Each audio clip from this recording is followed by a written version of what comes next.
Chief Willie Patrick and the Wilmington Fire Department came before Wilmington City Council to present their proposed fiscal year 2011 budget. When we went through our process of developing our budget, I told our staff this is going to be a lean year, and they applied that philosophy, and I have to commend staff for what they did in developing this budget that's presented to you today. The $24 million budget is slightly higher than last year. The increase can be partially attributed to an 18% rise in hospitalization costs and a nearly $223,000 increase in overtime payments. I think I probably, I don't want to say I speak for other council members, but I think I probably echo a lot of their concerns, which is that overtime budget that's in there. And I mean, I don't know, I genuinely don't know how to, what to offer as a suggestion or anything, but that's certainly something that needs to be looked at pretty comprehensively in a way to try and reduce that. Any vacancy with a 24-hour shift generates overtime. Any vacancy. So whether it's scheduled, unscheduled, whether it be sick or injured or vacation, any vacancy, because we have no extra people, it's going to generate overtime. With the overtime being over $1 million, and I don't know if this is a contractual thing, but if you were to have hired 2 or 3 people kind of on a rotating basis, you were probably paying the average firefighter about what, 50 or 60,000 or 75 with their package.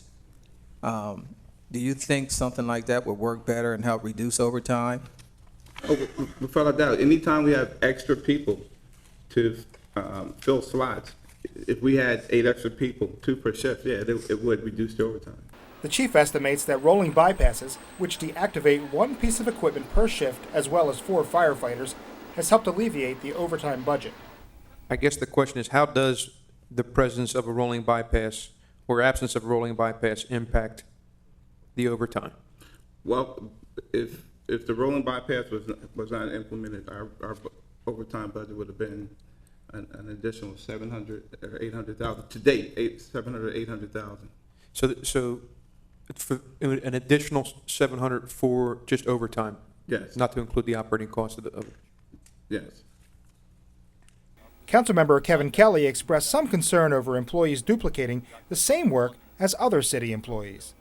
But I think we've got to look, and we're saying this again, at the end of the day, you got to say, it's your business to put out fires, it's your business to have IT, HR, and support staff who are paying bills in your unit. I don't think it is. We would want to consolidate those functions within finance, within HR, and IT. May not fit all over, one size doesn't fit all, but we've got to start taking a look at what functions are similar within all these departments and kind of consolidating them into one and see how we can save money in the long run. Councilman, and I would agree with you, but on the other hand, also, I would say to you that the IT function that's performed by our IT captain is a lot different than the IT person upstairs here. So, Is it he work on a computer? Right. yeah. If you drive a fire truck, chief, is that any different to driving the hook and ladder or the engine? Yep. Yes, a whole lot different. Your eyes, maybe. It's still a fire truck. It's still a computer. It's still a system. Thank you. The Wilmington Fire Department has a force of 165 firefighters and has no new or vacant positions in the upcoming year. This is Paul Kennard reporting.